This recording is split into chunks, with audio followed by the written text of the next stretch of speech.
Umuhanzi w'indirimbo zo kuramya no guhimbaza Imana Ishimwe Vestine yateye benshi kwibaza byinshi nyuma y'ubutumwa yashyize ku rukuta rwe rwa Instagram, aho yagaragazaga ko abayeho mu buzima atishimiye kandi atahisemo, ndetse ngo agaragaza kwicuza gukomeye.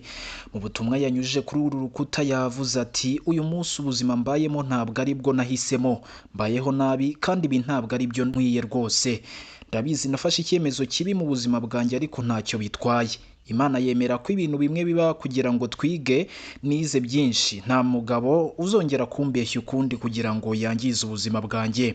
Yongeye aravuga ati: "Undi mugabo nzahitamo kubana nawe nzabanza mumenye neza, menye umuryango we, menye na buri kimwe cyose kuri we. Nta muntu uzongera kunkoresha ukundi." Ubutumwa rero bwasembuye benshi ku mbuga nkoranyambaga bibaza niba urugo rwubatswe ejo bundi rwaba rwongeye gusenyuka, dore ko hamaze iminsi we na murumuna we bari mu gihugu cya Leta Zunze Ubumwe za Amerika, aho bari gukorera ibitaramo bitandukanye mu gihe umugabo we ntawuzi aho aherereye.